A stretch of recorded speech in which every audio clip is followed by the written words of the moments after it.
Okay, good echo. Okay, good evening, ladies and gentlemen, members of the council. Welcome to this evening's Overview and Scrutiny Committee. My name is Councillor Paul Osborne. I'm the chairman. Before I start, we have a couple of new faces in this room who have not been before. So here we have a new. He's hidden his thing that tells me what he is. Monitoring Officer, Director of Governance, Community Services, Butta Singh. So welcome, Butta, to your first meeting with us. And we have a new councillor, Councillor McLaren, Councillor Nicola McLaren, who's over there. And she's come to see what we're all about and hopefully probably try and avoid us in the future. But there it is. We also have... Right, we have some parish councillors who have been here under my invite and a parish clerk, and I think that's probably about it. And there may be many people online watching this or listening to this meeting, so welcome to them. First item on the agenda, minutes. Do I have your authorisation to sign correct minutes on the 2nd of June 2025 as correct? Agreed. Good, thank you very much.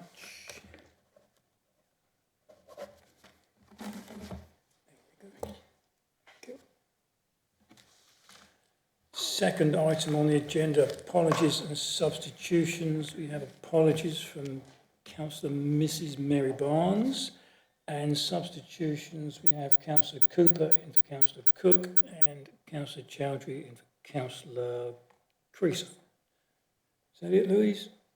Cool. Yes, Chair. Thank you. Additional agenda items, there are none. Disclosure of interest in dispensations. I'm not sure what we've got. Councillor Cooper. Thank you, Chair. I would like to disclose a personal interest as a Sedlescombe Parish Councillor.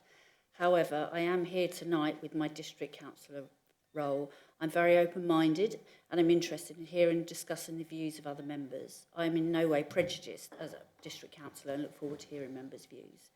I'm also a Director on the Rother District Housing Company. Okay. Any others? Councillor Byrne? Just declare I'm a member of Bexhill Town Council. Okay.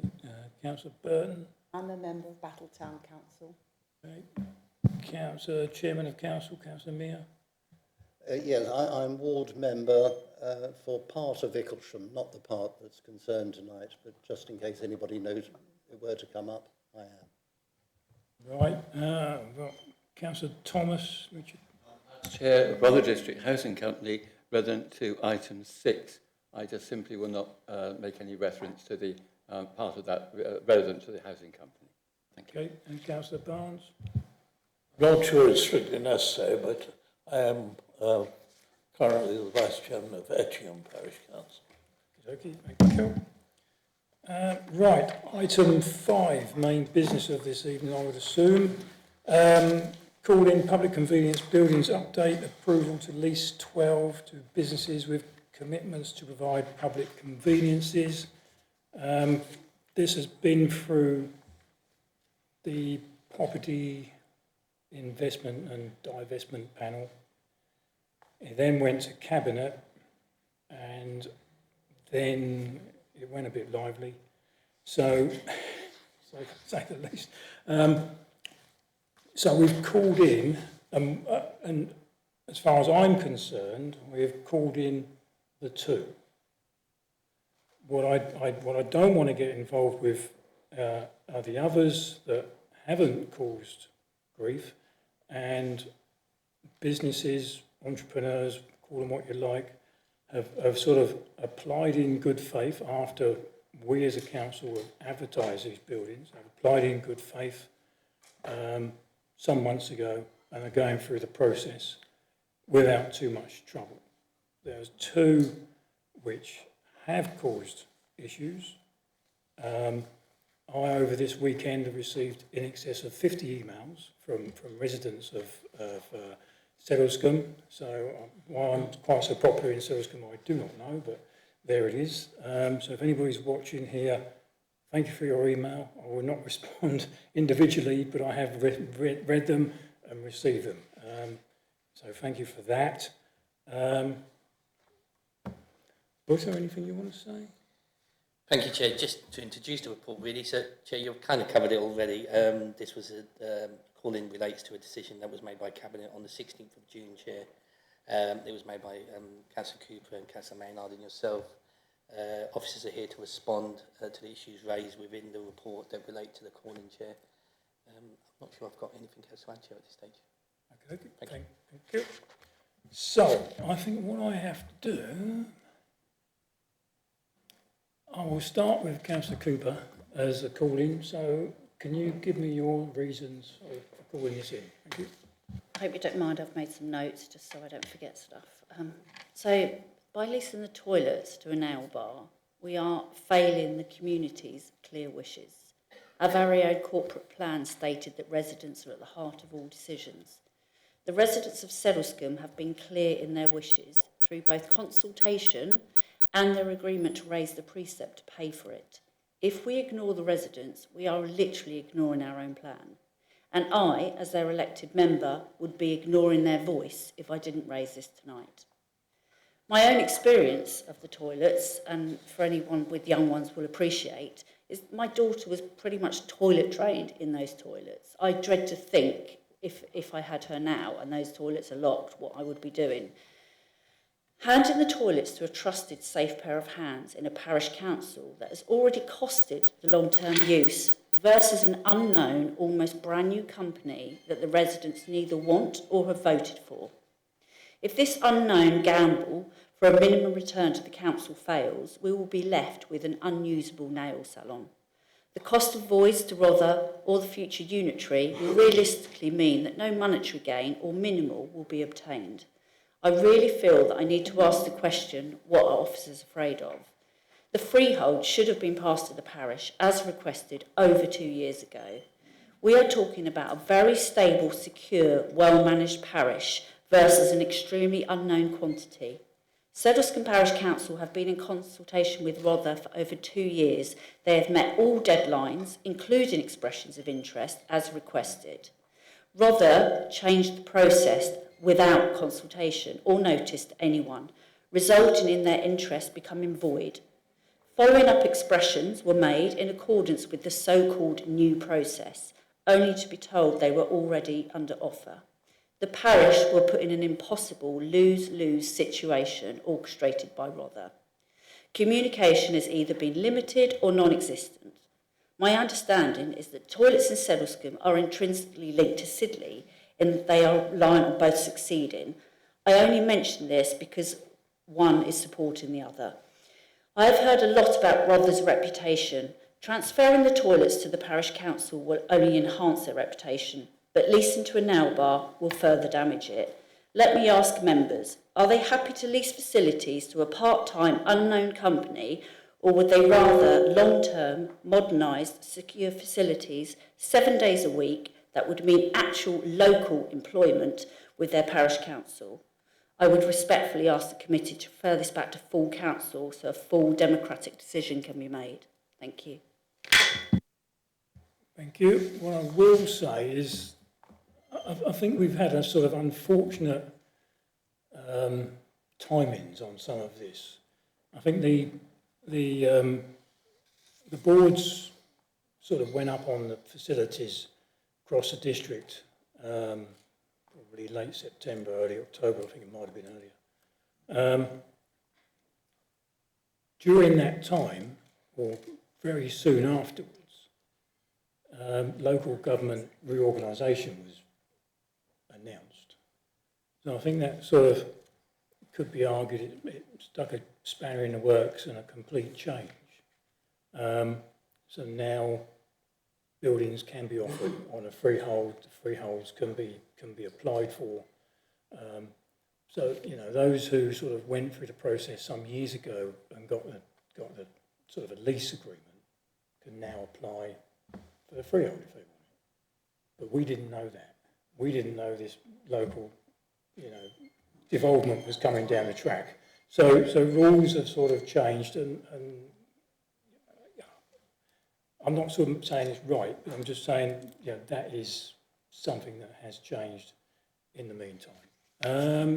So I'll go to Councillor Maynard, your reasons for calling. Thank you. Thank you very much indeed, Chairman. And my reasons for calling were directly relating to the Cabinet decision. Clearly tonight, what I won't do is talk about anything commercially sensitive so that we can keep this in the public domain. And I think that it's unfortunate, obviously, when we had the Cabinet decision that was in fact taken under confidential session, because I think in the interest of openness and transparency, not only to the residents of Settlescombe in this particular case, but to the residents of Rother, it is really important that we keep as much in the public domain in terms of councillors debating this issue as possible. As you say, there has been a lot of interest locally in Settlescombe and in the other areas where these proposals have come forward. I think that quite clearly Rother has had a track record of devolving to parish and town councils. That has been with mixed success, I think it's fair to say, and I've been one of the councillors that have been lobbying quite hard to make sure we got that devolution process back on track. And indeed, ever since I've been a member of this Scrutiny Committee back in 2019, the devolution agenda has not been as speedy as I'd like to have seen, and certainly there was that sticking point over leasehold versus freehold. In terms of the two reasons that excuse me, I'll just sort this microphone out. I don't think we want feedback. The two reasons that I've identified. The first one that I've given is the likely opening hours of the proposed business enterprise would not allow sufficient public access to any conveniences, as obviously this directly relates to the proposed opening hours of the business. I do understand from a subsequent Facebook post by the business who may be involved, that they were responding, I believe, on the Settlescombe Facebook page, that they said there would be a skeleton key available. The second point that I raised with the reduction in the number of facilities available would potentially not be sufficient for satisfactory public access. I stand by that, Chairman, and I think that's really important. The other fact that I think that I haven't included, though, and it neatly dovetails from what Councillor Cooper has said, is what we're talking about is the long-term sustainability of these facilities for locals. The long-term sustainability. So were this business to fail, we'd be back where we are today, and again, we'd have boarded up toilets that weren't in use if that business was to fail. Or even if that business was to be sold on, we could be in a position, you cannot say that we'd be allowing for any transitional period. What a parish council has done successfully in other areas, in other wards, is to allow for the long-term sustainability of those public conveniences. And to be absolutely clear, Settlescombe Parish Council have consulted local residents. Local residents are happy and support the precept going up as a result. Clearly, I think that is something to be applauded. Obviously, the emails that you've had, that I've had, that others I'm sure have had in regard to this, there is strong local feeling that locals want to see sustainable public conveniences in Settlescombe. I agree with Councillor Cooper, and I'll be proposing that we take this to full council, because I think it's absolutely essential that it's debated fully, not just by Cabinet, but by every member in this authority to make a fully transparent quality decision, Chairman. Thank you. And Do you want me to come in at this stage and clarify the process? Because councillors will refer to full council for decision. Do you want me to clarify that? okay. Thanks, Chair. Chair, I just note that both councillors, when referring to the reasons for their calling, referred to the matter, requesting that the matter go to full council, Chair. Just to clarify, Chair, and it's set out in the report, that the ultimate decision maker is still Cabinet. So ultimately, Cabinet will still make a decision whether it goes to full council, and then they refer it back to Cabinet, or whether Overview and Scrutiny decide to refer it to Cabinet today, or decide to take no decision. But the ultimate decision maker will still remain as Cabinet, Chair. Okay, thank you. And my reason for calling is pretty simple. I really do find that statement extraordinary. The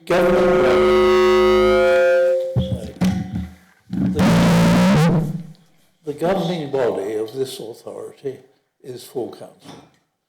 The Cabinet has to abide by the policy framework, but the policy of the Council is decided by the Council itself. And if the Council were to take a decision to instruct the Cabinet to do something, I think that should prevail. And that is because the Council has the democratic mandate, not the Cabinet. I speak incidentally as the Chairman of Audit, who are the guardians of the Constitution. Councillor McGurk, you indicated. Thanks, Chair. My understanding is this has been through Council. We've discussed this off and on in various different guises, and it's been through Cabinet. We may not be happy with the whole process, and it's, you know, not everyone is going to be happy with the outcome of this policy as we're discussing it now. But my faith is in the governance arrangements as we've agreed, and I'd be interested to hear more views as we go through this evening. But I think I'm happy with the governance arrangements myself, and I want to hear more as we move through the debate this evening. Okay, thank you. Well, my reason for calling is basically, because I like stuff simple, reason is perceived lack of consultation with the respective parish councils. So that's it. Short and sweet, easy peasy. So what do we want to do from there then? Should we ask representatives from the parishes? Yes. Yeah. Do you want to sort of join us, whoever wants to speak at the table?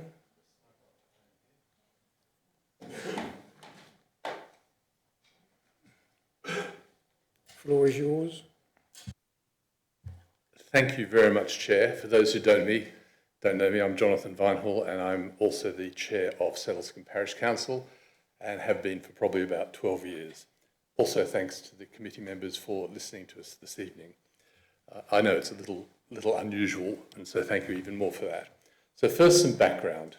Sedlescombe Parish Council agreed to take the toilets from Rother just after May 2023. That's 2 years ago, well before they were advertised for lease. This was done following 2 consultations with the residents who, as you've already heard, were prepared to accept a rise in the precept. And that's quite an achievement, really, for residents to say that they're going to take a rise in their precept, because it's the last thing they want, normally. I'll note that during that period, RDC officers took a long time to provide information on costs of the maintenance, and also didn't actually provide the surveyor's repair report, which we only discovered later on to understand the issues with the building, and there are quite a few issues. So because no material repair has been done to these buildings for probably 25 years, apart from the occasional titivation, the toilets were not built by Rother, okay? They were built by a developer of the houses which are adjacent to the toilets as a planning game. So whilst Rother is the legal owner, really they are truly the custodian of this building for residents. And personally, my view is that repurposing them is really a betrayal of residents. So talk about the proposal for the nail bar.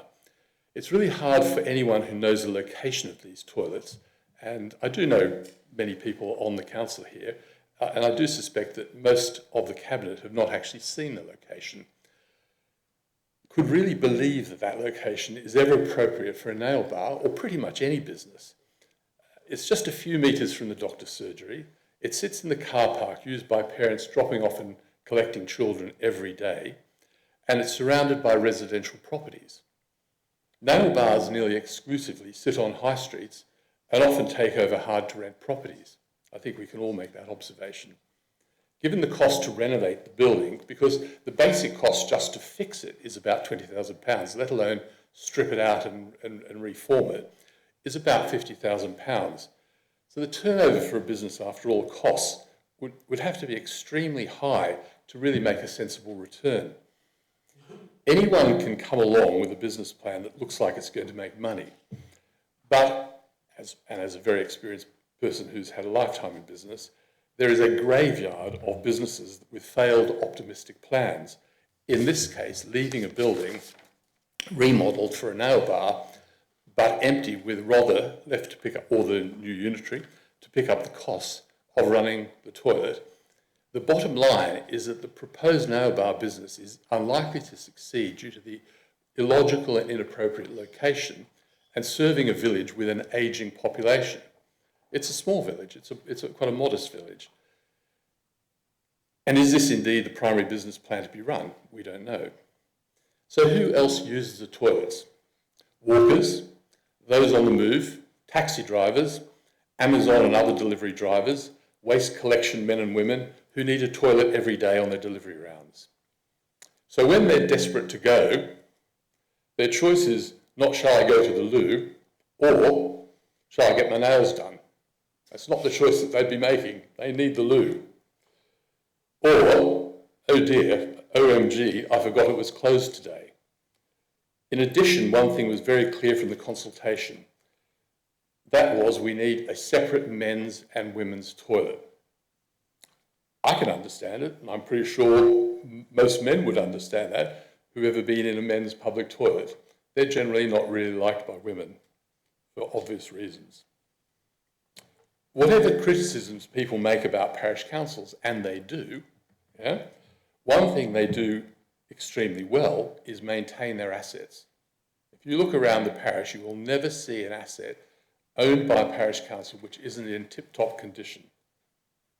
And this is in contrast to and in context of 25 years of poor maintenance by the district council.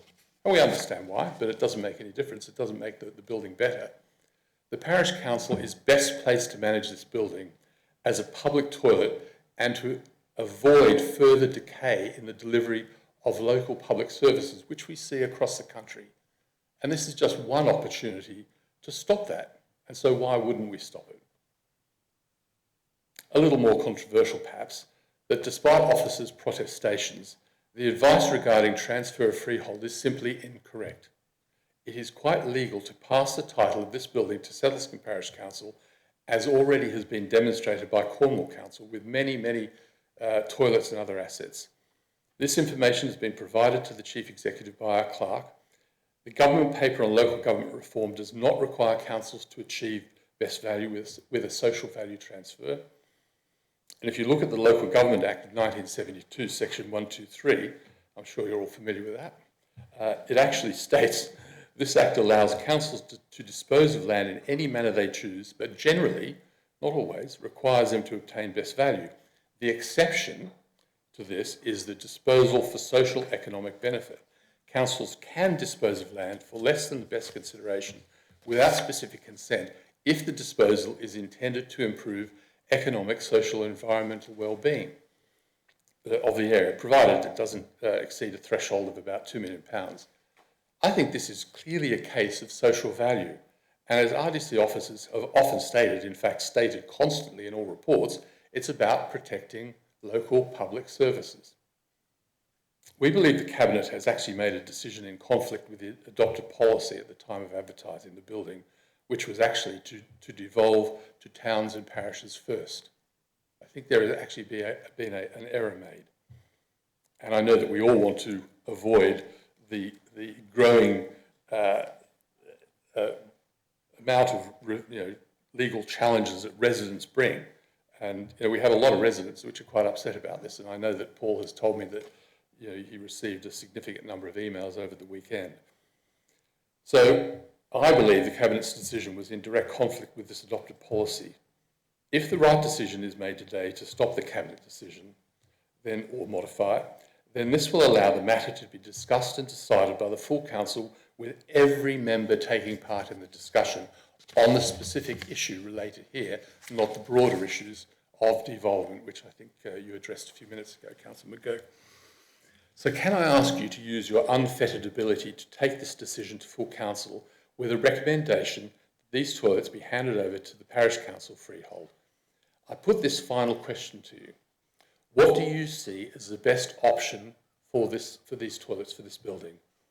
To lease the toilets to an inappropriate business in an inappropriate location, which when it ultimately fails or leaves, which all little businesses tend to do over time, results in an ongoing burden to the District Council or its replacement, with potential embarrassment and reputational damage of a failed business, or to be handed to the parish council, who will modernise the building with proper ventilation, and I can assure you it doesn't have that now, with up-to-date facilities for disabled, baby changing, separate men's and women's, open every day, and providing actual local employment to a resident cleaner. And I think that's another really important point.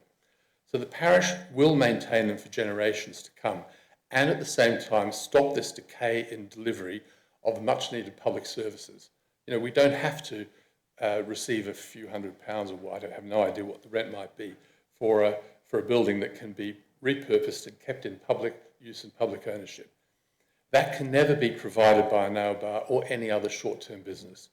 So thank you for listening, and I'm really happy to take any questions if I've generated any thoughts or questions. Thank you very much. Okay, thank you very much. So I'll head straight to the point. What didn't get this over the line? When you was negotiating originally, what was the sticking point at the end of the day? Was there a request for funding? It was such a fragmented process that it's really hard to say, because the process started by saying, well, I think the district council said, we had a lot of discussions with Anna early on, and I think Anna found it very hard to get a lot of information that was accurate. And actually the information that came through, not your fault, was pretty inaccurate, because it was that was just provided through a system. And as you heard, we took it to consultation, and the residents said yes, and we said yes to the district council. And it was our preference that if we were going to spend a significant amount of money on the building, as I know other parishes were going to have to, that there was no real reason for the freehold not to be transferred. There wasn't a reason, and there isn't a legal reason either. And to this day, I can't really understand why the district council has a problem with that. I mean, what are they afraid of? Truly, what are they afraid of? Because owning it and owning a lease just creates further costs in the future. And you can protect the use of the building by anything, by covenants or whatever you want to. But that's not really what happened, because it got to a point where there was no further communication. There was just no communication. Our clerk wrote to the chief executive on several occasions, received no response whatsoever, which isn't great. And the next thing we knew, we had a meeting with a fellow called Will, who I think is an external consultant, who lives in Essex and hasn't actually visited the site. And he demonstrated that by suggesting a cafe would be good to go there on the grass that's outside. It was clear that he hadn't gone there because the grass is a hill, and so you could never put a table on it. And he just announced that he was going to lease it to a nail bar, and that was it. It went from a discussion to we're going to lease it. That was it. Simple as that. And this is where the problem is, and I think Councillor Cooper made mention of it, that there was a change in process, and in that change, everything was swept out the door. Now, I actually think, and we've checked some of the detail, but I think that there was a conflict in policy there. And just to sort of reflect on your point on Cabinet and full council, in fact, full council can make a decision on this if Cabinet has made a decision contrary to policy at the time. And so I think, I know a few residents have raised this with me, and I think it would be very important for officers to check that thoroughly before, depending on what you decide to do today, because I do believe that full council can actually make a decision, and it doesn't necessarily have to go back to Cabinet, but that's for a more legal, correct focus on the timing of policies and decisions, because I think there was an error within there from what I can see. So I hope that answers your question. I know it's a bit convoluted. It literally just went from a discussion to, I'm sorry, we're leasing it. Right, which isn't great. No. Councillor Maynard? If you bring in the other public speakers, and then if you could bring me in after that, that would be appreciated. Okay, we'll do that. Jackie or Jenna? Yeah, no, it's me. I've left it on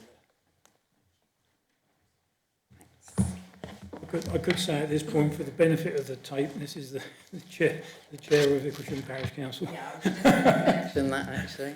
Yeah, hi, I'm Jackie Stanford and I chair Icklesham. Thank you for inviting me to attend and address you. I really appreciate that. So I'm very, very grateful. IPC has a history of running toilets and car park at Rye Harbour, so it's not our first time round the block.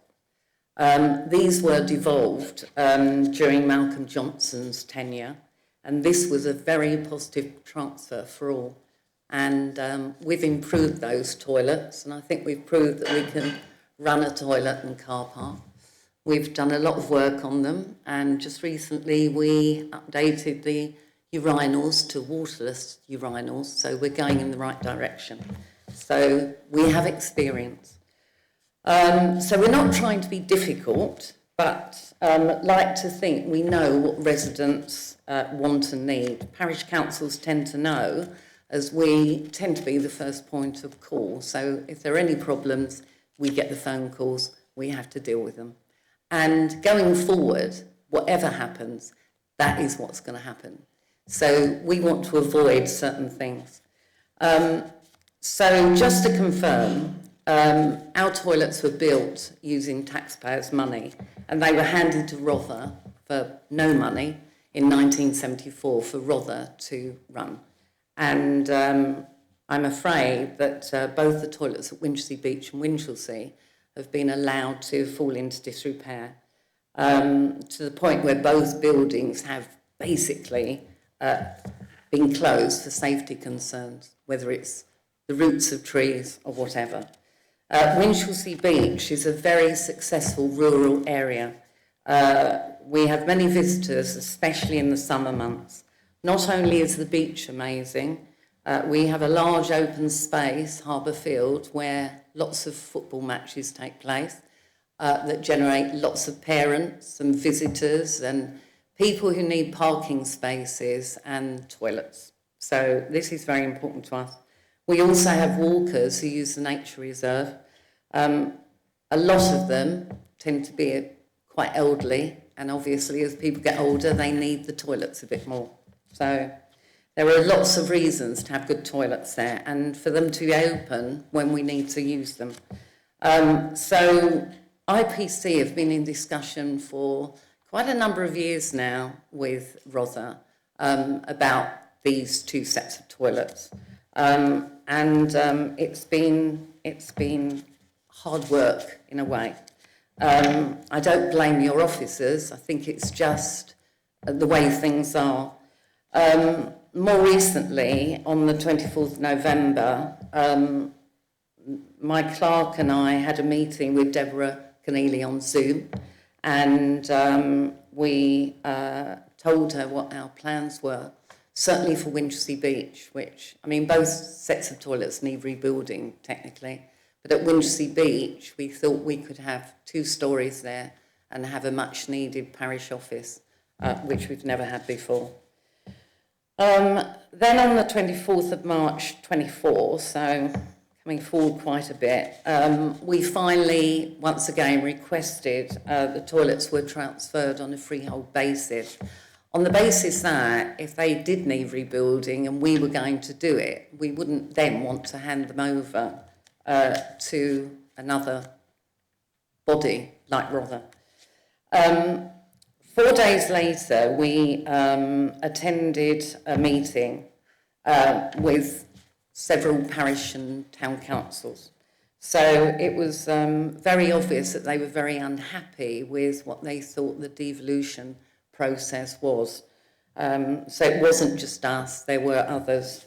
But these were parishes and towns who possibly didn't know, had never run toilets before. We were slightly different, so we had some experience and could share that with them. There followed various communications with IPC, continually having to chase officers for answers. As I say, we don't blame the officers for this.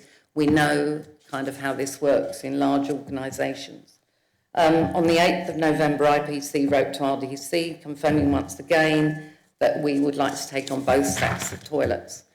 On 26th November 24, Will Wright, out of the blue, advised IPC of Rother's plans to market the toilets to local businesses and asking to meet with IPC. The clerk and I had a Zoom meeting with Will, and as you know, the toilets were then marketed on the Dyer and Hobbs' website. What is odd is that in a recent email, Councillor Meir stated that the decision to market the toilets was taken about a year ago and we should have complained then. But the problem was we were not aware of this. So could I ask which policy RDC was relying upon when making this decision?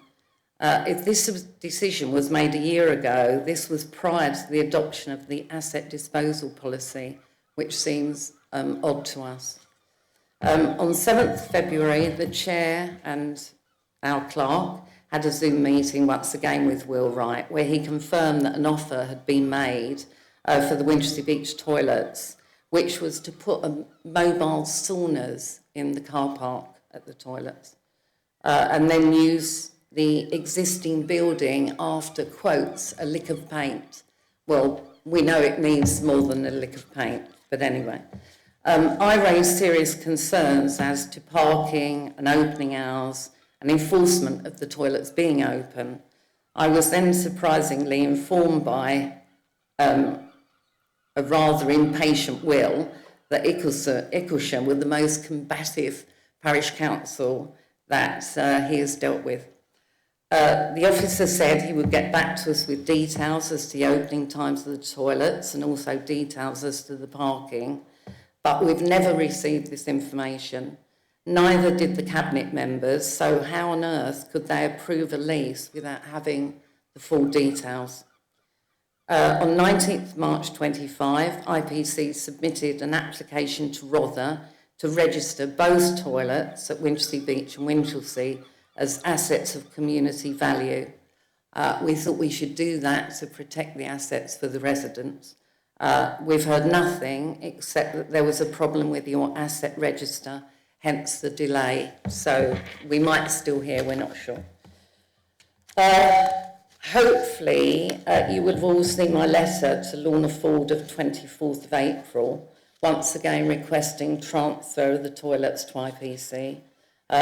Lorna responded to say that the Property Investment and Disposal Panel had met and agreed that further discussion with IPC needed to take place. Will Wright was tasked with writing to us. 2 weeks later, on 6th of May, Will wrote to IPC confirming that as Rother had received an offer in relation to Winchelsea Beach, this would need to be taken forward and the Winchelsea Beach toilets were outside of the scope of the new framework as they were classed as, quotes, income generating assets. IPC considered Mr. Wright's email at our 12th of May full council meeting, and it was agreed to inform local residents of Rother's plans via the parish newsletter, as residents had not been consulted on this issue at all. Our clerk also wrote to Will Wright requesting a copy of the minutes of the Property Investment and Disposal Panel, which were not on Rother's website. After chasing 3 times, on 6 June, our clerk received just an extract from the minutes from Will Wright, and he did not mention that the leases were going to be considered by Cabinet on the 16th of June. We only found out about this because our diligent clerk noticed this by chance on the Cabinet meeting agenda. When important issues are being discussed which affect our residents, shouldn't the parish councils be informed? Prior to this meeting, all Cabinet members were sent a copy of my letter written to Lorna Ford and a summary of the parish council's concerns in relation to the proposal for the toilets on Dogs Hill Road. The Winchelsea Beach Community Association also wrote to Rother with their concerns. which obviously are enormous because they represent the residents at Winchelsea Beach. When this cabinet meeting took place, the leases were agreed 5-4 and 4 against and 2 abstained. At this point, I requested that the decision be called in to the overview, to this committee. IPC are aware that RDC seem to be of the belief that they are unable to transfer the freehold of assets given their precarious financial position. This is not the case. Trevor Lego of ESAL confirmed this at a recent meeting. IPC are of the view that as the toilets remain an asset of RDC, the policy should now be relying upon is the new service and asset devolution framework, which does not make any allowance for leasing assets to private businesses. The framework states its purpose is to protect what is most important to local communities, i.e. the residents. It also states that there is a presumption that where an asset is to be transferred to a partner, this will be offered on a freehold basis. This is all the parish council have been asking for throughout this whole process, so that we can demolish and build a more environmentally sustainable public facility. IPC have been advised by Rother that the toilets in Winchelsea Beach are out of the scope of this framework, as they are classed as an income-generating asset, as they have received a commercial offer. The framework states that assets that generate significant income would be exempt. IPC are of the view that the Winchelsea Beach toilets do not generate any income yet and will not for quite some time. They will cost rather more money before they generate any income. This income will never be significant. RDC have not taken any formal or informal consultation on these proposals with residents, and the Winchelsea Beach Residents Association have written to Rother with their concerns, asking them to transfer the toilets to IPC for the benefit of residents. The only consultation Rother have undertaken in relation to the toilets was part of the budget consultation that took place in February 2024. The report to Cabinet states, in relation to the Winchelsea Beach toilets, 89% of people wanted the toilets to remain open and where they are.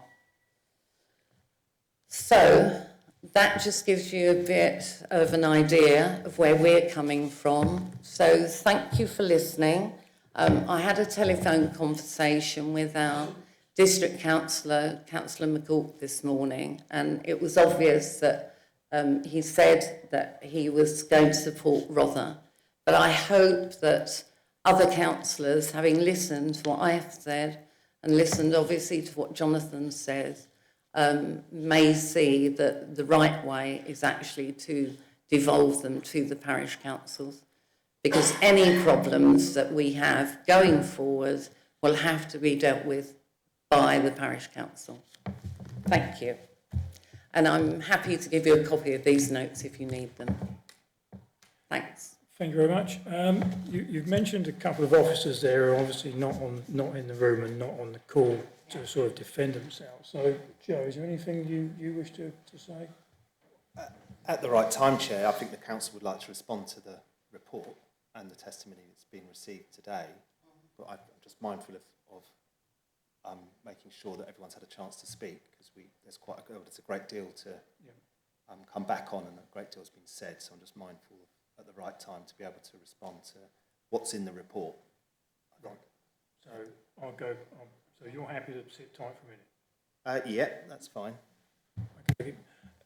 Councillor Maynard? Thank you very much, Chairman. And certainly this issue of public consultation has been running through, I think, as a core of what's been discussed this evening. And that indeed is reputationally potentially damaging to the District Council. And whilst I know that, and I think we would all agree that in the current circumstances, we have to really double down on making quality decisions. It's absolutely clear that we haven't done proper public consultation in this matter, and it's absolutely clear from the work, for example, done by both of the parish councils that have spoken this evening, that they are at the coalface in terms of being the parish councils, both for Ecclesham and Settlescombe. And it's very clear that Settlescombe in particular have done a proper public consultation, and that there is overwhelming support for the parish council taking those on. I'd like at this point, Chairman, to formally move, so relating to 6.2, so that the matter is taken back, not back, but matter is taken to full council for consideration, Chairman. I'd like to second that. Okay, well, we've got two there, so I'll go with Councillor Cooper as a seconder. Councillor Barnes, you wish to speak? Yes, I think we have here, Chairman, a tension between two policies. And in some ways, it's a pity if the whole item has to go back to full council, because there's very little quarrel, I think, about the arrangements in Bexhill. But of course, Bexhill, being a large town, has a large number of toilets. And to be blunt, the leases are very compatible with their ongoing use. Because if you lease to a coffee shop or to a serviced office, you are likely to find that those toilets are available at most of the times when they're going to be required. We have a rather different problem because the policy we were applying to devolution, once we moved into that sort of phase where it was simply a way of making savings at Rother, was to keep local services going. The best way of keeping local services going, we thought, and I heard the Chief Executive make this point at the Rother Association of Local Councils, was in fact to rely on parish councils, because they have a precept, it is uncapped, and nobody is threatening their existence. Whereas we do have a precept, but it is capped, and our existence is going to come to an end in 2028. So if we're really looking after the interests of our local residents and electors, then actually devolution of services, wherever appropriate, seems to me to serve the well-being of that community. And we've been reminded, I would have quoted it myself if we hadn't been reminded, that the Local Government Act doesn't say that best value has to be the highest economic value. You are allowed, in fact, to devolve, to lease or make other arrangements for whatever is beneficial to the well-being of the community.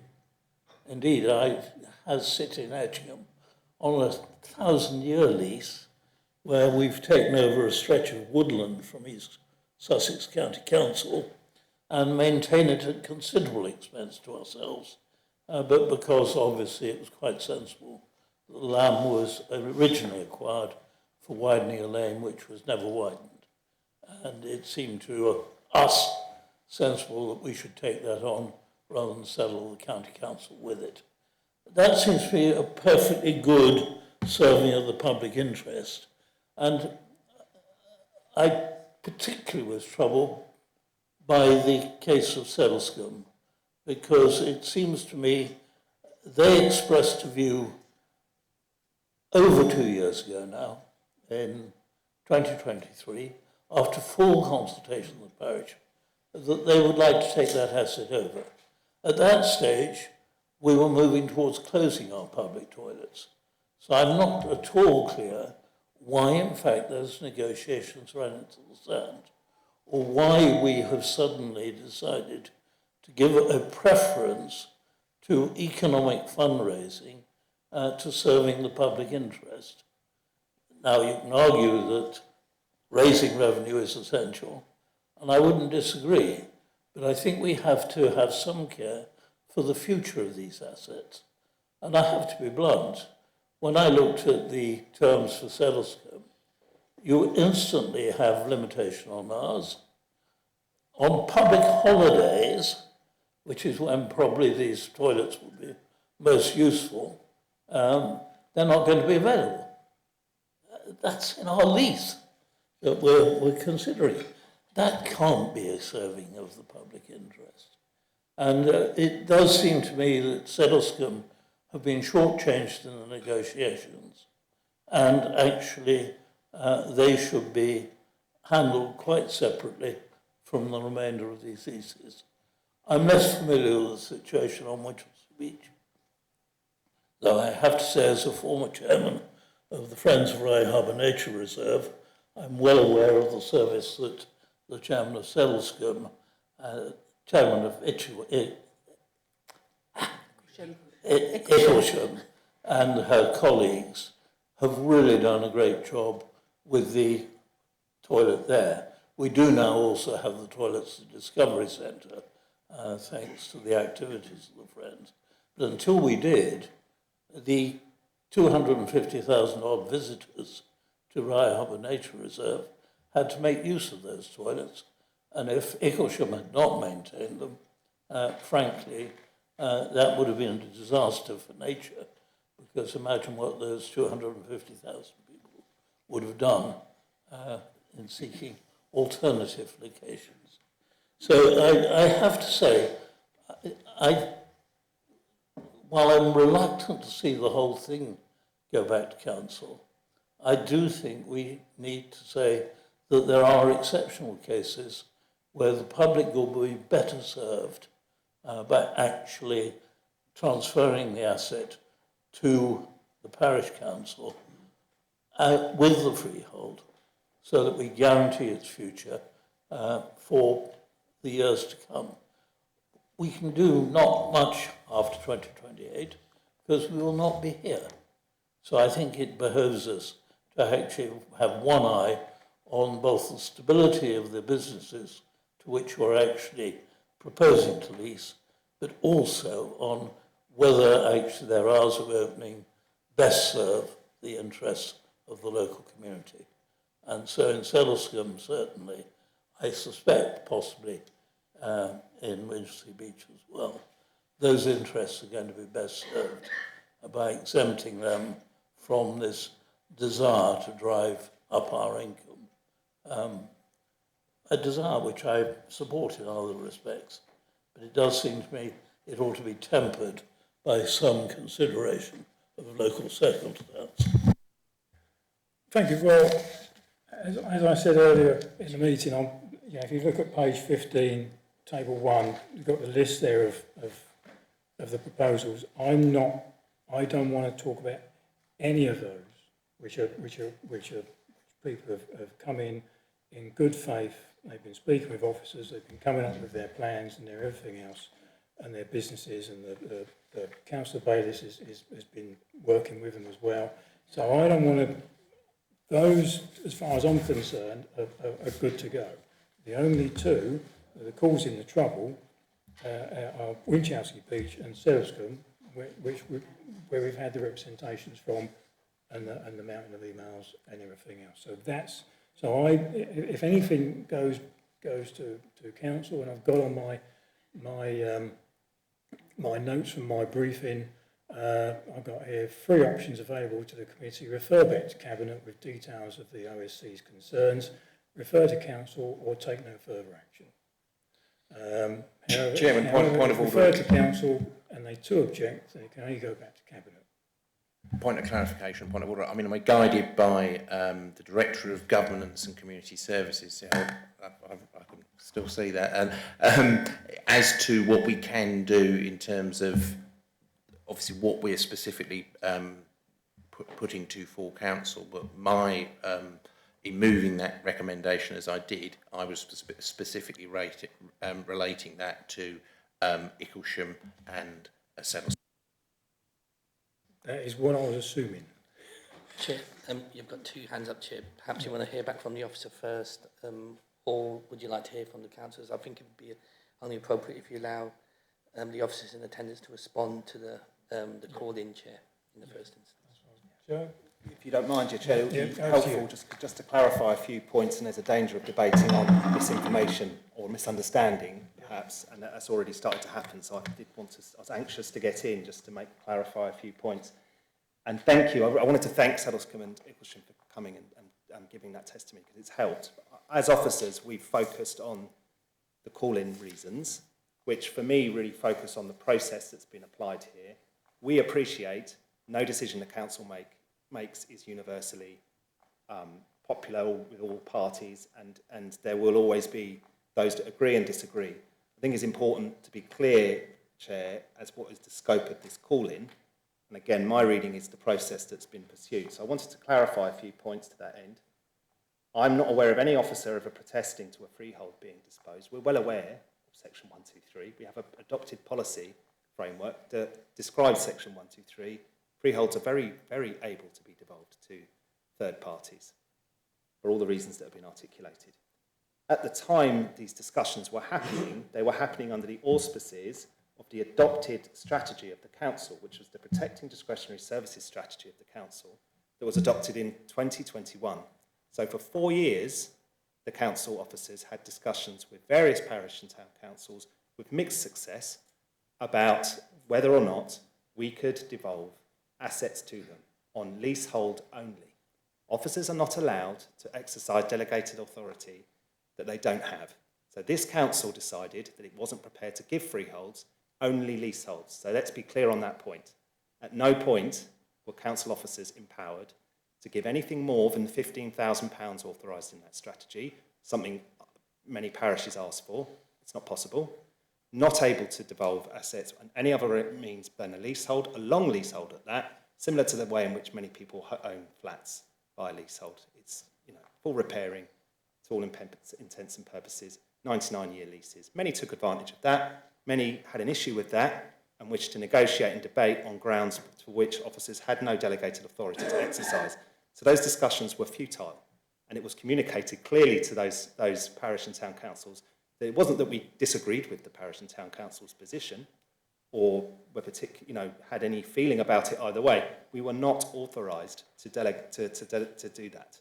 We were only authorised to use leasehold. Now this is where, as you've alluded to, Chair, the sequence of events are unfortunate on certain parishes, and you've heard the sequence of events that has occurred. So the council's motivation at all points here has been driven by a need to save money and to generate income.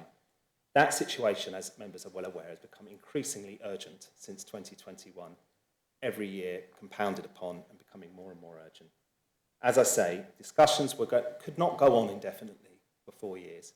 And in June 2024, after the April 24 date that's been cited by many here around when those discussions seem to cease, the council adopted its strategic asset management plan, which is explicit in that plan that this strategy, the Protecting Discretionary Services strategy, is coming to an end. And we're now adopting the strategic asset management plan.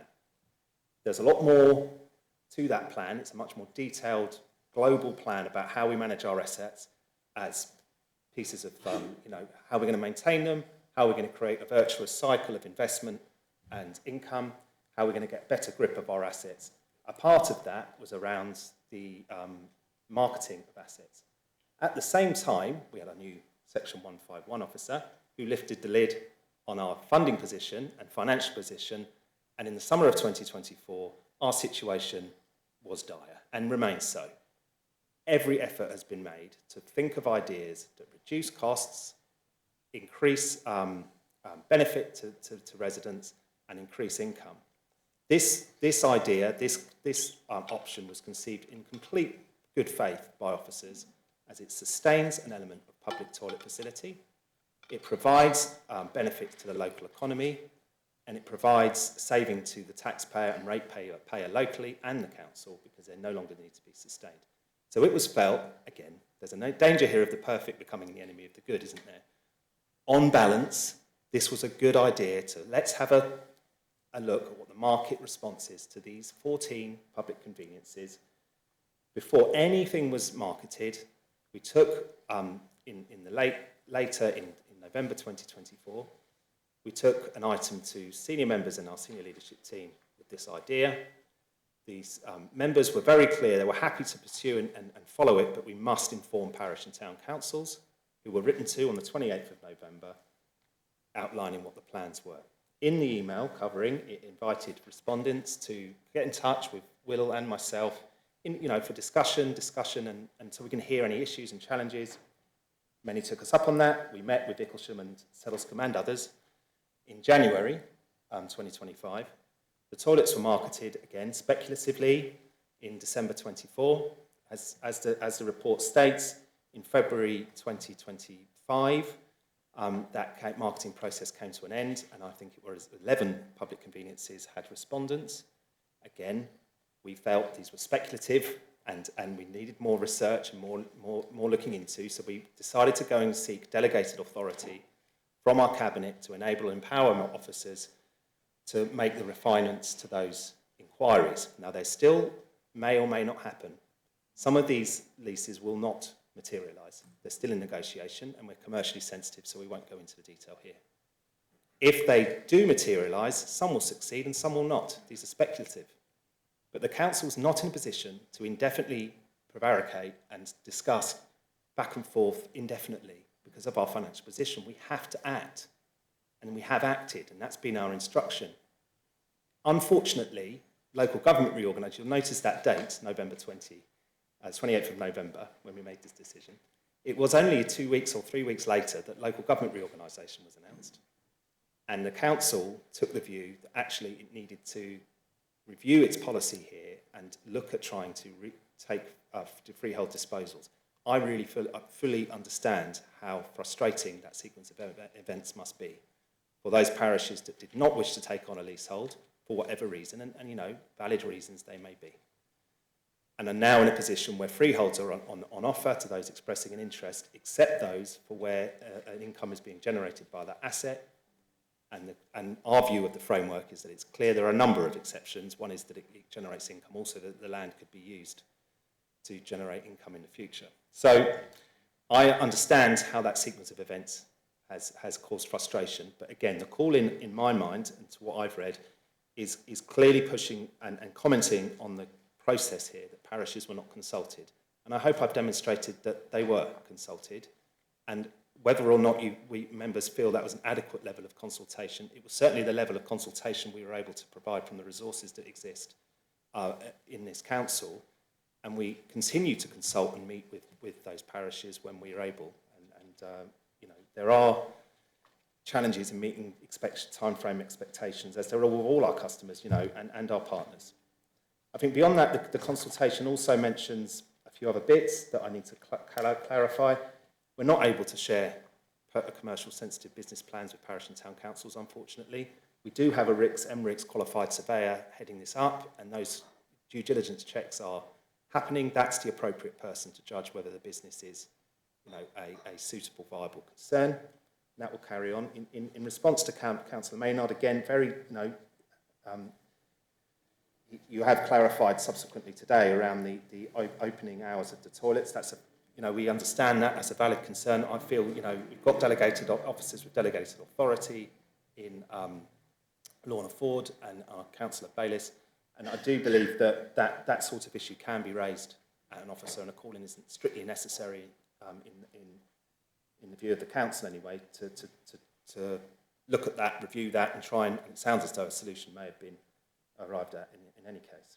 And thirdly, for Councillor Osborne's call-in reason, I hope we've been able to demonstrate that we have notified and consulted with parish and town councils on our approach here. I hope I've been able to demonstrate from an officer perspective how this has panned out in the way that it has, and how from the outside and retrospectively it may look as though something untoward has happened here, but to be really, really clear, the council officers have been operating under the authority delegated to them at every single stage. And believe me, I spent most of last week reviewing this, minutes, notes, emails in detail, and I can find no error in officers' actions here that I've been able to establish. They've each time acted in good faith. Have they responded as quickly as our parish and town colleagues would like and expected? No. Have we always conducted ourselves as well as we could at times? No. And I'm happy to discuss those offline. But I think in general terms, that the parish has been notified and informed of the district council's position. And the challenges we faced here have been really, it's not the reason any of us got into government to be in this position where we're having to make these sorts of levels of cuts. You know, colleagues are losing their jobs. This is really dire, backs against the wall sort of stuff now, and we really are having to be as creative and innovative as we can. And going back to the regional reasons for this, we felt there were real benefits to this for the average resident. Yes, there will be those residents that are opposed to it, but for most people, to be honest, residents that you have in our communities, if they use the toilets, they'll be able to continue to use them. They may be able now to benefit from new business ideas, and as I say, there will be an income that they will be coming off their precept or their local tax rates, which they won't have to pay. So hopefully that helps inform the debate. I'll sit back now and listen because I'm keen to hear what other members have got to say. But thank you for allowing me to come back. Right, thank you, Joe. Councillor Burton, I'll ask Councillor Burton. Go on, Councillor Burton. Yeah, thank you, Chair. So I'm really picking up on Councillor Maynard's motion. We've all heard a lot of debate, a lot of concern, the reputation of Rother District Council, the need for services in the community. And I'd like to just clarify, for me, the motion should be looking at here approval of we're only of 10 leases which are in a good position. Nobody is opposing those today, and we're only looking at the call-in or to be looked at again. Sounds like full council is the place of 2 conveniences, putting that clearly that 10 are satisfactory is the point I wanted to make. Thank you. Councillor McGurk. Thanks, Chair. I think we've heard a lot this evening about individual interpretations of this process, and thanks to Joe for clarifying that there has been a process that officers have taken from council, from members, and pursued. We've grappled with. We've genuinely grappled with this issue and come up with some, really useful and meaningful ways of generating income and managing our financial position, which is the bottom line. And, I think it's really important that we, as Joe was just highlighting, we aren't in a position where we can continue to go around the houses with this policy. And I'm really sorry, that Eaglesham and Selscombe Parish Councils aren't feel so aggrieved. And I think there's an issue around trust with Rother, and I think that's a genuine issue which we need to grapple with through the process. But this approach that we need to take, this policy that the Cabinet have grappled with the other day and discussed, is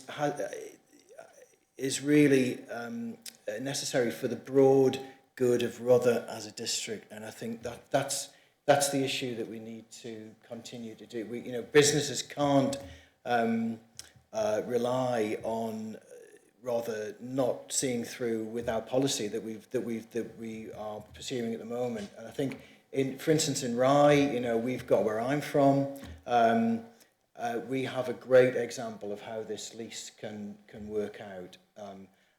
But that will still go through the process of governance in the same way that every other lease will go through the process of governance with the council. And I think that's the crucial part that we're not hearing about, is that actually, the lease for these leases aren't foregone conclusions. There is a clear process of governance that we are still seeing, we will be seeing through for each and every lease.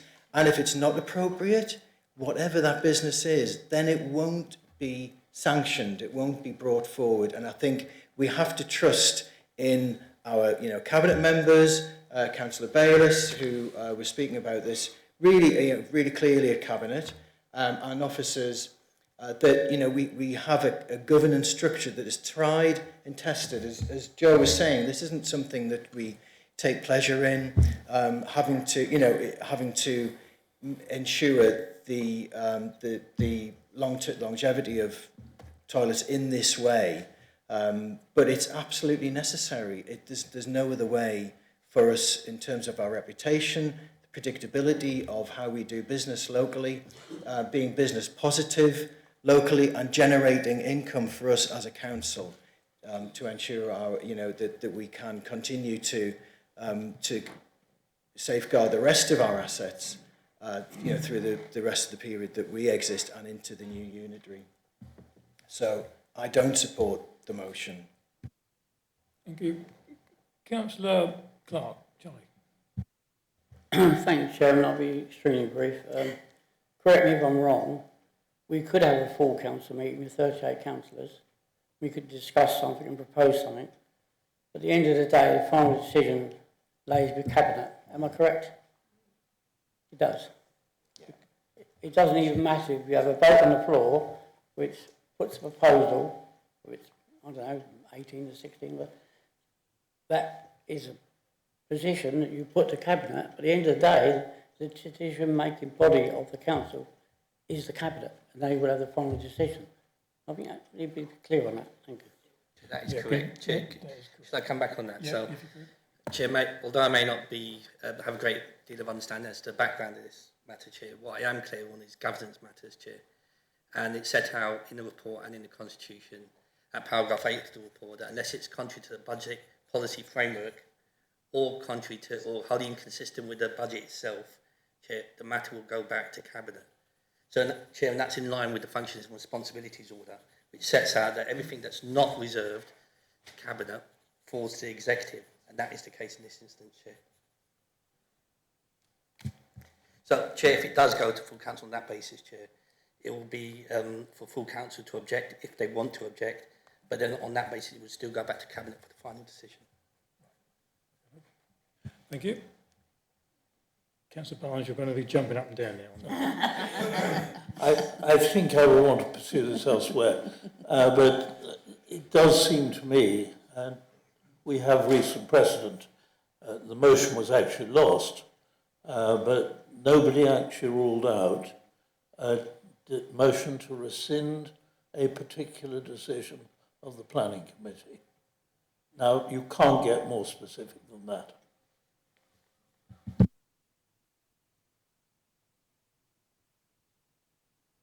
The background that is in what's clear, Chair, is what matters are set out within the Functions and Responsibilities Order, Chair, in terms of what's reserved to Council and there otherwise what goes to Cabinet, and this falls under that umbrella, Chair.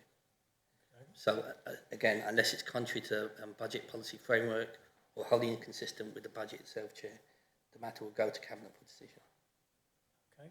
Councillor Maynard, you've got a question? Thank you very much indeed, Chairman. We just need to be really clear about this in terms of there does seem to be a view of some members that the policy set out, the most recent policy set out, should in fact knock everything else into the, we can be pragmatic, we can compromise, we can use common sense. And it's common sense if you have a parish council coming forward, common sense, Chairman, that can provide for a local facility in perpetuity, that you would go down that road in the first instance. It's absolutely common sense. And secondly, I really do take issue with Councillor McGirt when he says, we've got to allow for the businesses, etc., as if it's going to be an amazing, source of font of money. I mean, I can't say tonight how much those Sedlescombe toilets will be leased for because it's commercially sensitive. But in the bigger picture, it will make no difference at all to what this council has facing itself. We're talking millions, not hundreds, Chairman. So we need to be really sensible. We need to engage. We need to engage with residents locally, which is exactly what the parish councils have done. And I don't agree with Councillor McGirt where we pay lip service to proper consultation that parish councils have undertaken when rather have done nothing of that sort. Well, yeah, in a minute. I think from my point of view, what I'm satisfied with what Joe has said with regard to speaking with the parish councils and the back and forth and everything else, and over a number of years, and I know Icklesham took over the car park and the loos years and years ago, and I think there was a grant to upgrade the toilets as well from this council, environmental grant recently. So what the bit that I don't get is, where did we part company, if you like? Where, negotiation was happening. What was the stalling point? What was the stalling point? Can we have 100,000 quid or 50,000 quid or whatever? And we're saying, wait a minute, we haven't got it. Was that the stalling point? I don't, or was it just a change of policy?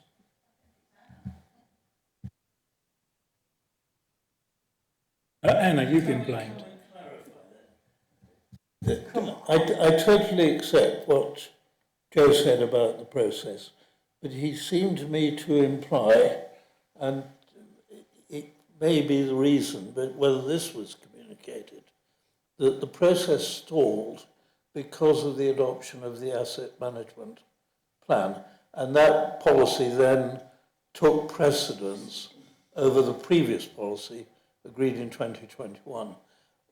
Was that communicated to parish councils? Because sitting on a parish council, I was not aware that this was part of the asset management plan. But we have very few assets in Etchingham. But I also attend Burwash Council, who of course already lease, but would like to take the freehold of the public conveniences and the car park in Burwash. Do you want to respond? My understanding, when taking this on, was that the desire for a freehold had meant that this was stalling, because the officers were not empowered to do so. I also read that there were requests that the district council pay the opposing side's legal fees, and there are also requests that we pay beyond the 15,000 more money. Again, officers were not empowered to do any of those things, so it became very challenging to proceed, and really we ran out of time and resources given our financial urgency. So a new tack was taken. It was passed to a different team to take a new approach, and it was under the auspices of the new strategic asset management plan, which brought in a whole raft of changes, and it was promoted amongst district councillors as being a really key document. It is in the document. I do appreciate it wasn't drawn to the attention. If I'd been closer, I suppose, on reflection, and to be open and transparent, if I had been cognizant of the need for parishes to be updated that fact, I would have done. I regret that did not happen. But I can see that there was real efforts, concerted efforts on the part of the district council to reach agreement with a number of parish and town councils, which it did, but the sticking point continued to be this freehold versus leasehold issue. It continued to be the idea of the amount of money that should exchange hands beyond the £15,000 approved for 2 officers to use, and this issue of legal fees being paid. I don't know, Anna, if there's anything else to share, but that's the examples I could unearth from the minutes. Before the officer to come back, Chair, I think Councillor McGurk's had his hand up because he's been named Chair, so perhaps you want him to come up and respond. Yeah. Councillor McGurk, quickly. Cheers. Yeah, Councillor Maynard, my mum taught me a really important lesson, which was look after the pennies and the pounds look after themselves. So I think that's an important aspect of what we're talking about here. Thanks. And far from paying lip service to businesses, I'll give you an example of something I've been engaged in the last sort of week or two, setting up a meeting with the Chamber of Commerce about On point of order, I didn't say that. I said pay lip service to parish councils. Okay. Setting up a meeting with the Chamber of Commerce about in Rye about some toilets that have been in social media a lot and in the local media, and Andrew, Councillor Mia knows as much as I do about them, station approach, looking at a sensible solution for those with other members of the council. And in terms of correspondence, I've had lots of correspondence about toilets in Rye and Winchelsea, but the first phone call I had this morning was that with Icklesham Parish Council was interesting. I was about to go into a meeting, so I couldn't talk at length. But I've had lots of correspondence really in support of businesses, local businesses, and the approach that we're taking. Apart from station approach, was a bit of an different issue. But I value the contact I have with Rye Town Council and other parish councils about this issue, and residents, which has been universally positive for the most part. Not universally positive, but yeah, for the most part. Yeah, I'll take Anna first, and I'll go to Councillor Cooper and Councillor Thomas. Anna? Yeah, thank you. The biggest issue with the delays was the principle of freehold versus leasehold transfers. That was the biggest issue. And at Rother, we've got a long history of leasehold rather than freehold. And as Joe mentioned, that was the policy that officers were implementing. It was the policy that was agreed. So that was the main reason for the protracted conversations. Colleagues have also mentioned the costs, the money available for these toilets to be brought up to a reasonable standard. That was an issue. We were offering £15,000, and for good reason, because of our budget pressures, we couldn't offer any more money. So the money available for repairs was an issue. But the main issue was the freehold versus leasehold. Yeah. And I just wanted to point out that Jackie, we talked about the successful transfer of the Rye Harbour toilets and, how it's going really well. But transfers take such a long time. I think, Jackie, you probably remember that took about how many years?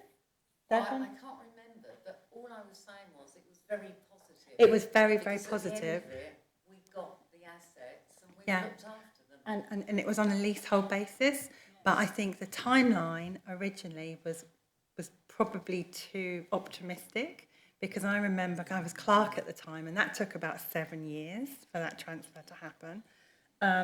So it does take quite a long time. But and then the other reason was that the policy changed. We went over to the strategic asset management policy, and of course one of the reasons that happened was because the budget situation just got worse and worse and worse.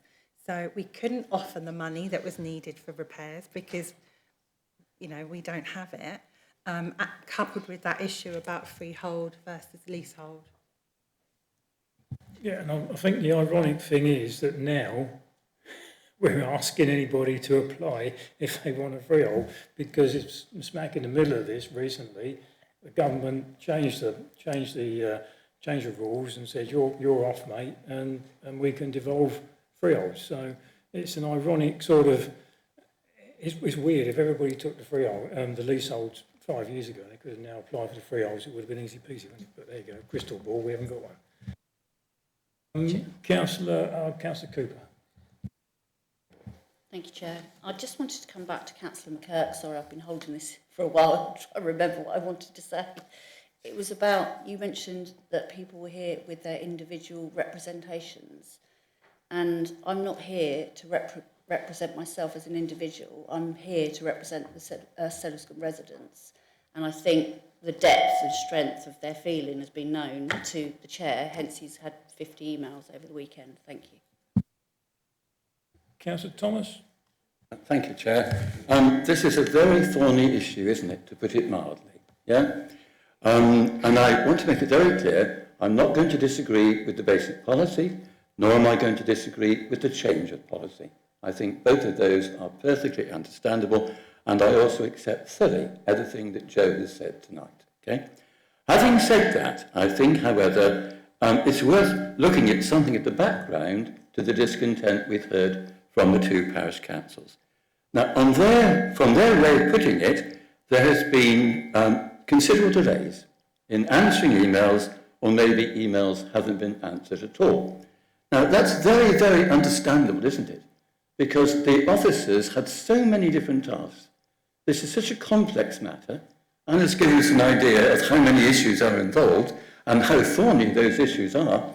So no wonder, sometimes emails have not been answered as promptly as members of the parish councils might have preferred.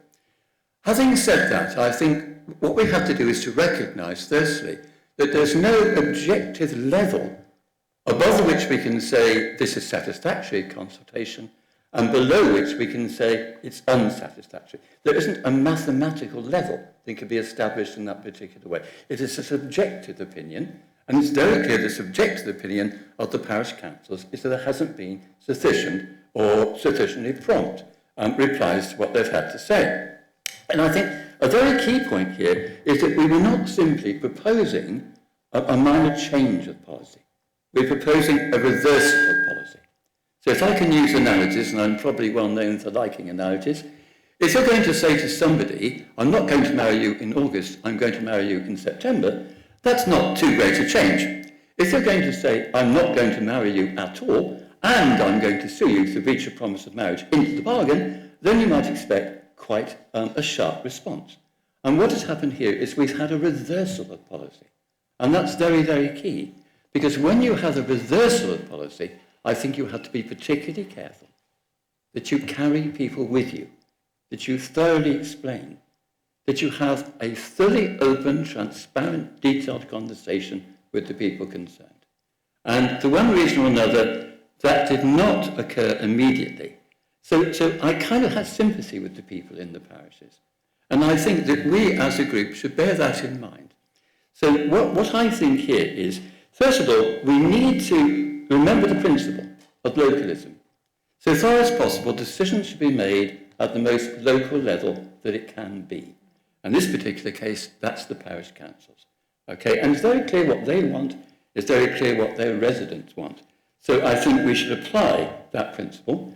I also think that to have one rule which is applied to all, the famous one-size-fits-all, is not the best way of doing things. It's far better to have a flexible policy that follows the contours of public opinion. And we have an opportunity here this evening to make a recommendation along those lines. And so on those grounds, I think it's not a good idea to have an invariable rule. It's not a good idea not to respond, because here, part of what we should be concerned with is the reputation of the council.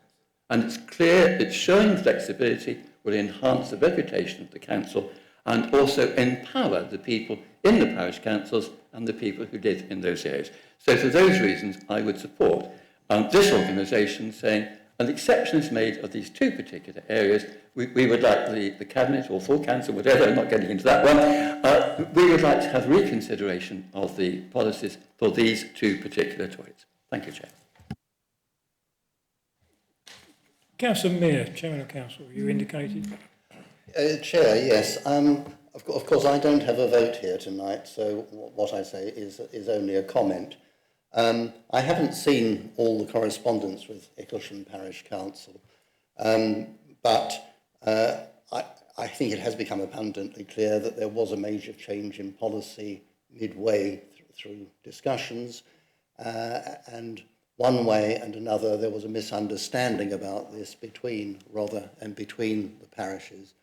And that is only something that can be seen as a lesson for the future. Sometimes it, perhaps for officers who understand all the ins and outs of these things, it's very clear and it has been explained well, but perhaps sometimes it's the old teacher's adage, you have to say something, say it, and then say it again. Otherwise, nobody will understand you. And that may have been the case here, that it really needed a much more intense period of explanation, because listening to the discussion around the table here tonight, it really is quite difficult to follow all the ins and outs of it, and it is perhaps not surprising that a parish council, perhaps rather remote from Rother, would have some difficulty in understanding what had happened. So far as the freehold leasehold business is concerned, that was very interesting. I would have perhaps hoped that where officers found that this was a sticking point with so many parishes, and I think with Bexhill as well, that perhaps they might have brought it back to councillors, because I don't think councillors would have resisted freehold. I don't think. I'm only talking about seeing WhatsApp threads. We haven't had a debate. But I think an accommodation could have been made, and officers could have been empowered to go down that route if it helped. I mean, lastly, I can see the sense in bringing this to a conclusion. There is limited bandwidth in Rother at a time when we're being wound up and everything is changing, when the financial position is so difficult. And having gone so far down this route, it's not at all easy, to turn around and start all over again.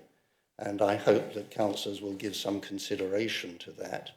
And also to the points that have been made, that the leases are yet to be determined, the conditions, the opening hours and so on. And I'm sure officers will take away the message from this meeting that councillors want the best possible outcome there.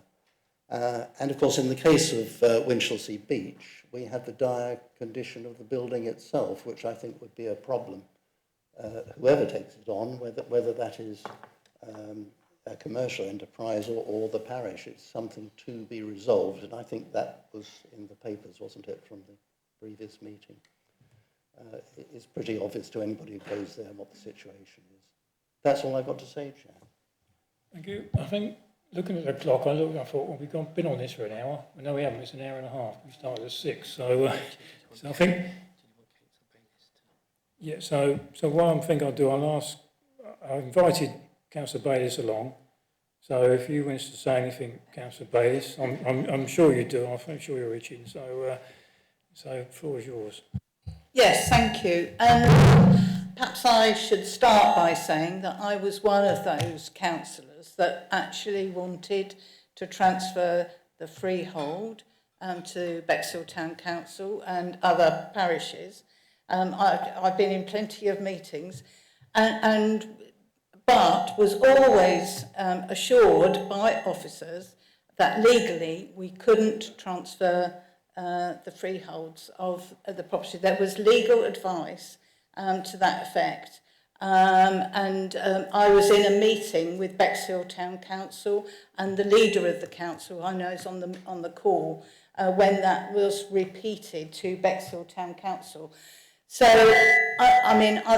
that's where my approach came. But I was persuaded that we had a policy around transferring the leasehold. I was persuaded that we pushed back, and I understand the reasons why, in the end, the negotiations with Icklesham and with Sedlescombe Parish Council fell away. Now, how that was done, I accept the feedback that we've had, which it wasn't particularly very good. But councillors know that we changed the policy, because one of the things that we agreed on was that if we couldn't transfer the freehold, and the legal advice was because it was an asset of value, then we had to show that it wasn't an asset of value.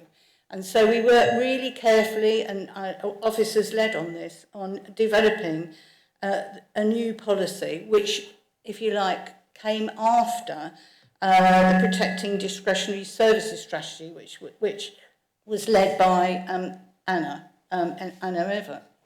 And that was about, if you like, proving that the asset had no value, in which case then you could transfer it over to a parish or any other particular organisation or third party that might, So, for example, in Bexhill, we've transferred some toilets over on a leasehold basis with football clubs and bowling clubs and what have you. So, as I say, that particular strategy came to an end, and we developed this asset management plan, which I remember vividly in Cabinet and full council talking about.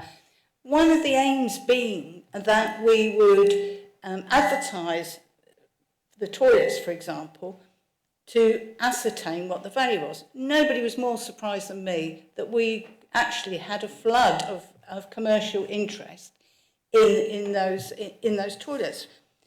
The point I wanted to say is, I made this really clear when we were having discussions with officers, that we needed to inform the parish councils and councillors that we were changing the strategy. And on the 28th of November, every single Rother District Councillor received an email to the effect that the Protecting Discretionary Service had come to an end during the summer in 2024, having successfully enacted some leases of public conveniences, and it gave a link to the strategy.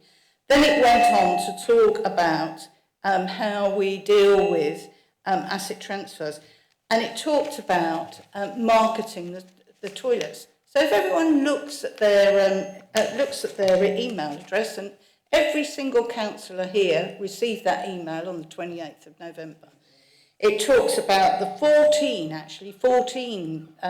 toilet blocks, because if you remember, 2 of them didn't receive any offers at all, and I think the council is in negotiation with Bexhill Town Council because they haven't got a value. Nobody's come forward and wanted to take those on.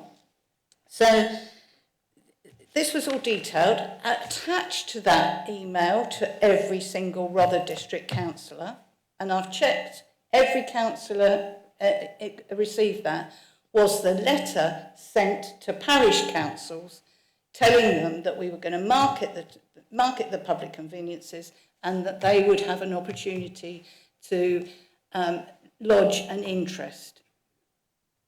And I understand that there wasn't an interest lodged at the time in relation to those toilets. So, as I say, this is the email every single councillor around this table received, and attached to it was the email that went out to every parish council. And so, and I know, Councillor Cooper, that actually you responded to that email. I think there were 1 or 2 councillors that responded to that email. That's correct, isn't it, Mr. Power? Yeah, I don't really think that's the issue of whether we all had an email or not. Well, that's what I'm trying to say is that we knew, that the councillors round this table knew that this was going to be the policy and this is what was going to happen. And they have a right to raise it with their parish councils. And obviously Councillor Cooper did that. So as I say, I just want to make it clear that there was one policy which finished, another policy that came into force that I stood here and argued about, an asset management plan, and then there was a process which every councillor received information about in November of this year. I have to say that some of the interest and some of the projects that have come forward are really interesting and exciting. They're micro businesses that have come forward. And I dread to think that we will be sending a message out to those businesses about elongating the whole process and being negative about some of the ideas that have come forward. Councillor, Mr. Powell, we're not discussing all the others, are we? The only 2 that we have an issue with are those from Icklesham and Sellerscombe. So don't, the innovative, that's what I said at the beginning of the meeting, the beginning of the debate was, there's 12 on this list and 10 of them can go and do as they wish. There's 2 which are the issue. So I don't want to but we cannot discuss those 2, surely, because we would need to be in confidential session to discuss why they are not appropriate. No, I'm not discussing them. I mean, I don't want to go into a confidential session. The issue is, was the parishes consulted sufficiently? Joe is saying there was consultation back and forth, then it stopped through a change of policy. So what I've got here, I have a motion that... Chair, can we take the vote? That we refer it to full council. The only issue is then... Absolutely. Butter then says, goes to council, has to go back to cabinet. So which is the quickest process? Well I've moved it to go to council. That is my proposition. Chair, so the I'll second that. So just to be clear, you've got the recommendation in the report, you've got the motion that's been put forward by Councillor Maynard. For clarity purpose, the motion in relation that's been put forward by Councillor Maynard and been seconded relates to full council making a decision. But that's not going to be the case, Chair. So there just needs to be clarity in relation to that, Chair.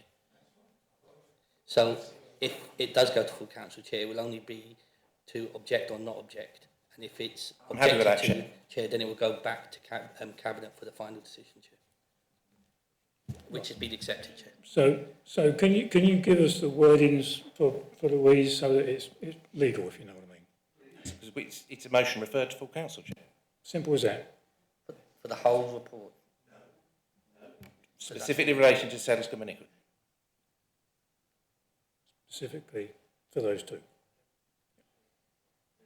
Yeah, and you're happy with that? Okay. No, if you're member of the public, I'm sorry. Chair, if you'd let now speakers, Chair. I can't allow. We're going to a vote. So, we're going to a vote. Do we take Councillor Maynard's amendment, or do we want to vote on the three options, one of the three options in paragraph 6? Is the second and the third option? The three options are, as stated, three options available to this committee. Refer back to Cabinet with details of our concerns. Refer to Council or take no further action. Councillor Maynard has moved, refer to Council. Council is next Monday. I'm sure the Chairman of Council will accept an urgent item. Put him on the spot. I think I'd be foolish to refuse. So we've covered that off. Chair, do you want to hear from Councillor Barnes, just in case it's procedure? Councillor Barnes, if you very brief. Yeah.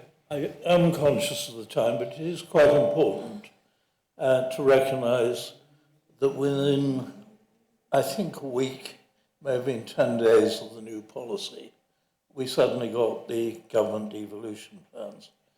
And from that time on, the message from the Chief Executive, presumably on behalf of Cabinet and the management team, at RALC conferences has been protecting local policies.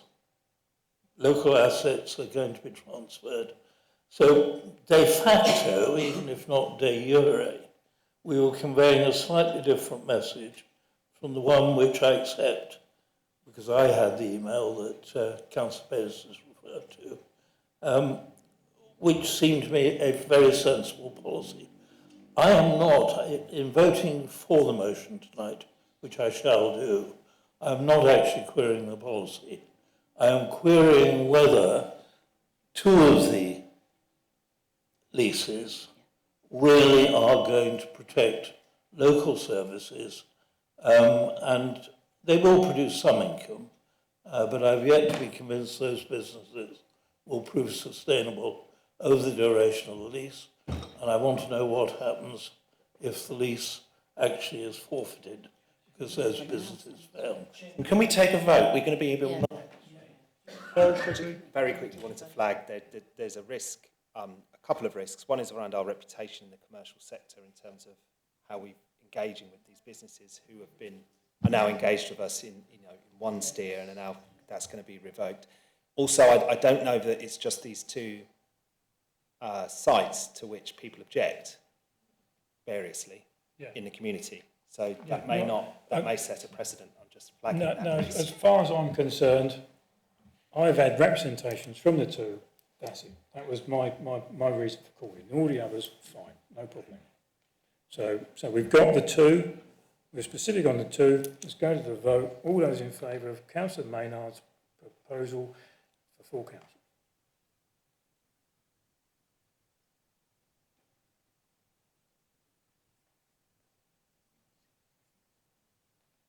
And those against?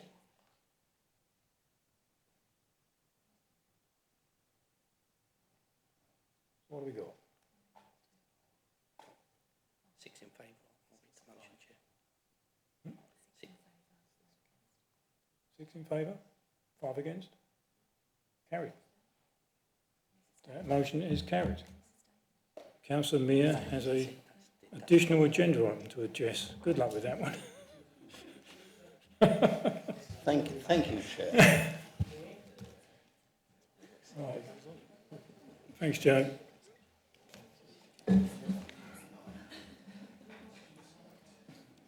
So that was carried? Yes. That's right. Yes. Did I hear that? Oh, right. Right. Yeah.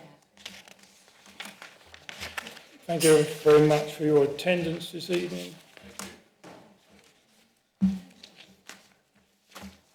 Item 6, Revenue Outturn 2024-25, Revenue and Capital Monitoring and Productivity Plan Update, pages 21 to 15.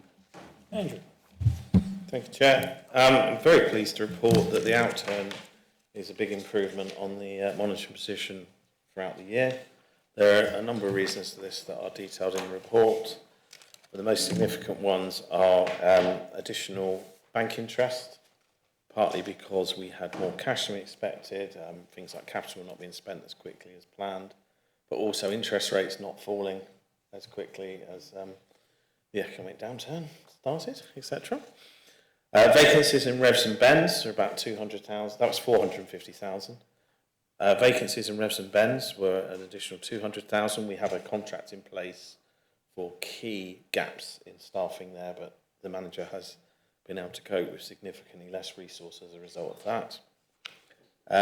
And then in Deborah's area, neighbourhood services, a number of contracts that have delivered quite significant savings as the year's worn on. So 160,000 in waste, 50,000 in grounds maintenance, 65,000 in green waste, and there was a real effort to get to the 20,000 target to meet some of the contractual requirements. Otherwise, we would have had quite a high fine for the contract.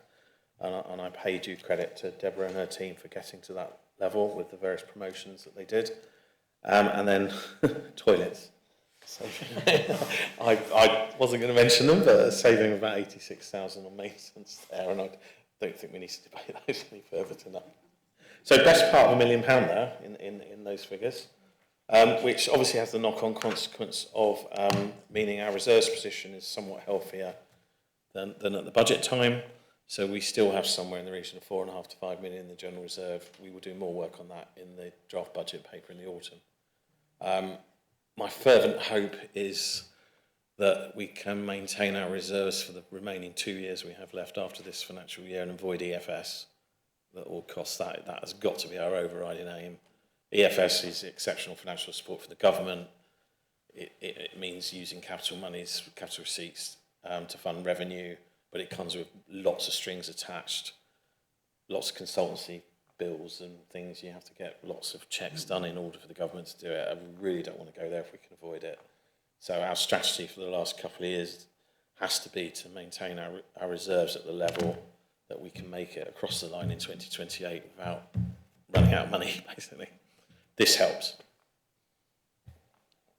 Sounds good then. I'm sure Councillor Barnes has got something to say. He's got a smile on his face because he's got reserves. Yes, I must say, as Chairman of Audit, I'm very grateful that the reserves are now in better shape than I feared they were going to be. I think we ought to offer, first of all, our officers considerable congratulations on delivering a savings programme that has actually worked. 83% successful already, and with a good prospect that that figure will actually rise. It's an ill wind that blows nobody any good, and I have to say the storms that are buffeting the economy, and in particular interest rates remaining much higher than any of us would really want them to remain, is actually very beneficial to our situation. It's a bit of an Achilles heel, because what has benefited us this year might not benefit us next year, and therefore to close the gap relying entirely on income, improved income, is perhaps one of those dawns you ought to be just a little suspicious about. that it may be a bit of a false dawn. That said, I think the position is one in which the officers can take considerable pride.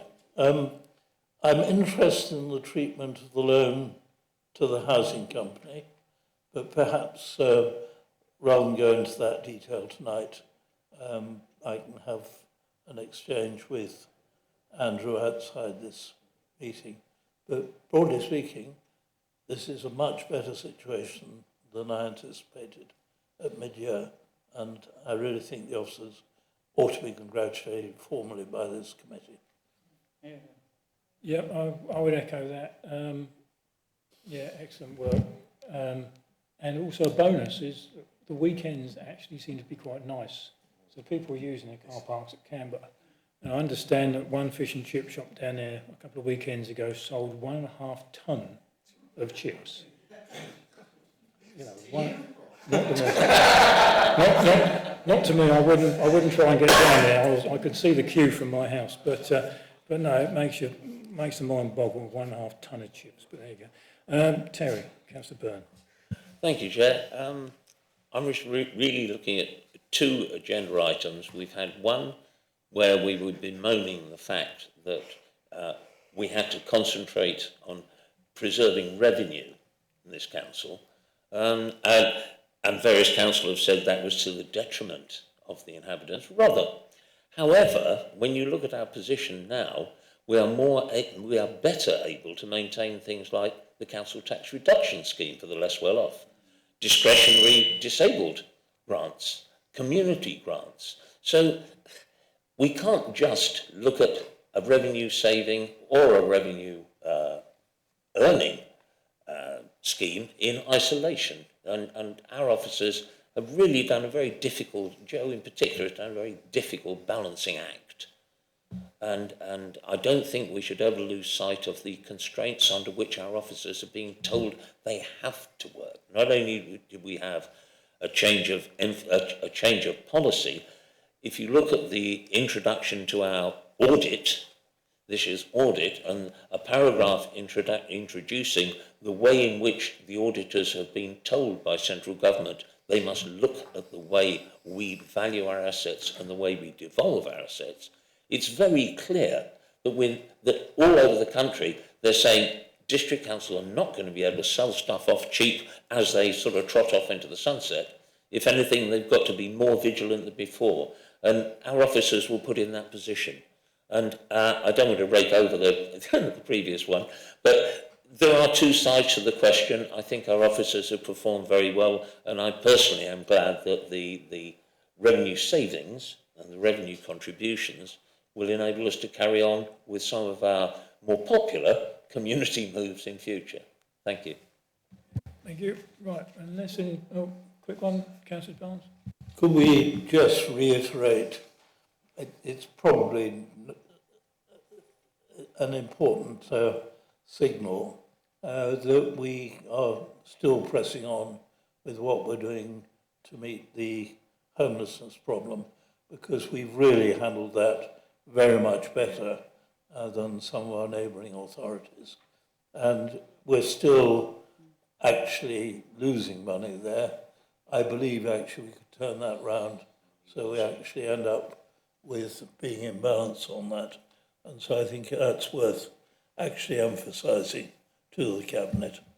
Yep, I would agree. So the recommendation is the proposed amendments to the capital programme and productivity plan be recommended to Cabinet for onward approval and adoption by full council. Someone want to move that? I usually look to that table there, that chair there as my deputy, so Councillor Cooper is a deputy, and Councillor Barnes, Chairman of Audit. All those in favour?